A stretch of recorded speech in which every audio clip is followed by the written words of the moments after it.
Olá, bom dia, boa tarde, boa noite, boa madrugada. Seja muito bem-vinda, muito bem-vindo. Meu nome é Marcos Vinícius e quero convidar você para a nossa aula de número 96 da obra O Céu e o Inferno, ou a Justiça Divina, segundo o Espiritismo.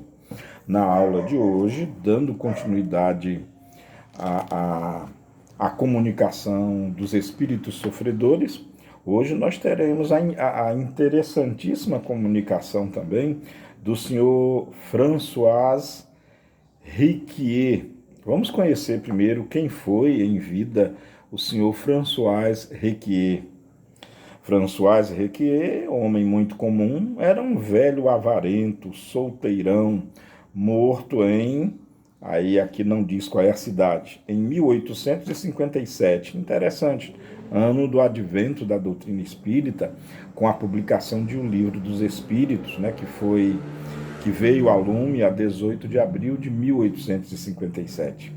Bom, o senhor François Requier deixou uma fortuna bastante considerável aos seus herdeiros. Outrora foi o senhorio, ou seja, foi o dono de uma propriedade na qual uma senhora morava, né, como inquilina. Essa senhora depois o esqueceu dele, né, totalmente, e o ignorou. Ela não sabia nem se ele ainda estava vivo neste mundo. Em 1862, portanto 5 anos depois, a filha dessa senhora, que era inquilino dele, que estava sujeita a crises de catalepsia seguidas de um sono magnético espontâneo, e que, por outro lado, era muito boa médium escrevente, viu em seu sonho o senhor Requier, que disse a ela que queria dirigir-se à sua mãe. Alguns dias depois, uma vez que se manifestara espontaneamente e testemunhara o desejo de falar a essa senhora, teve-se com ele a seguinte conversa. Pergunta: que quereis de nós? Meu dinheiro, que me tomaram todos os miseráveis, a fim de o repartirem. Venderam as minhas quintas. Quintas eram terrenos, propriedades com, às vezes para plantação, às vezes com casas para aluguel, enfim. Venderam as minhas quintas, as minhas casas, tudo para as repartirem. Dilapidaram os meus bens como se não fossem mais meus. Fazei-me que se faça justiça, porque eles não escutam e não quero ver mais tais infames.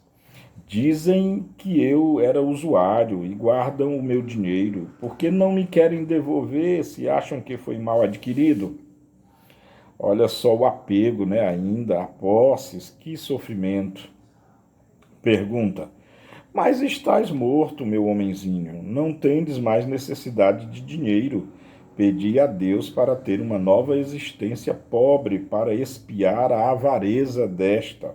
Resposta: não, eu não poderia mais viver pobre. É necessário o meu dinheiro para me fazer viver. Aliás, não tenho necessidade de ter outra vida, uma vez que vivo a presente. Olha só a influência da posse. Olha só a loucura da pessoa achar que precisa de dinheiro para ter uma nova vida e ainda se considerando vivo, né? Bom, a próxima pergunta. Inclusive, a pergunta seguinte foi feita com o objetivo de conduzi-lo à realidade. Sofreis?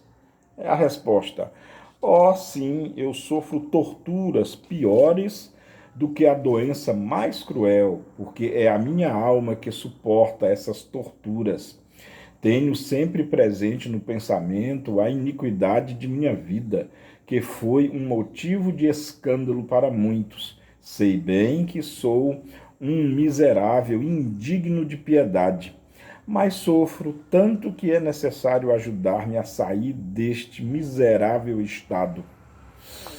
Próxima pergunta, e aliás, antes da próxima pergunta, é interessante a fatal consciência que ele teve da vida, né, que teve anteriormente, do mal que fez a outras pessoas, da avareza, da cobiça, do egoísmo, enfim.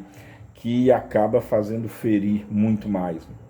A próxima pergunta, na verdade, é uma declaração de que vamos orar por vós, ao qual o Espírito responde, né? O senhor François Requier responde: obrigado, orai para que eu esqueça as minhas riquezas terrestres, pois sem isso jamais poderei me arrepender.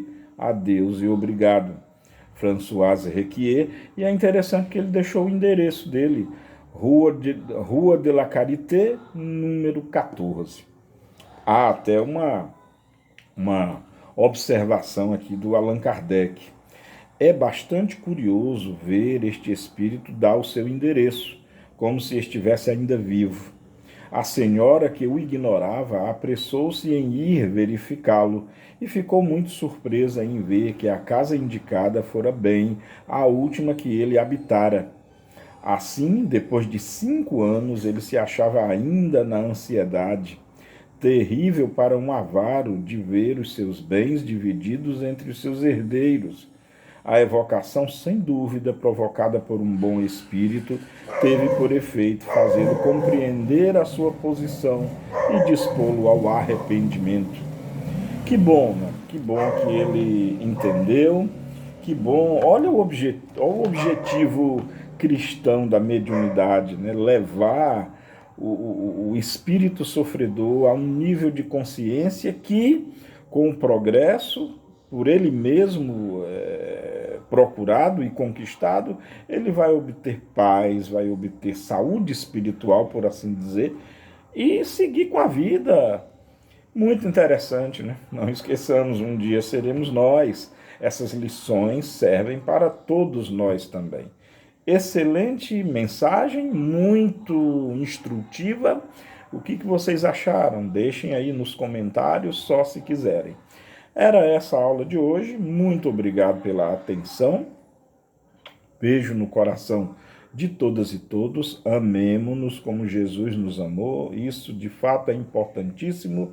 E a forma de nos amarmos é praticarmos a caridade uns para com os outros. Até a próxima videoaula. Tchau.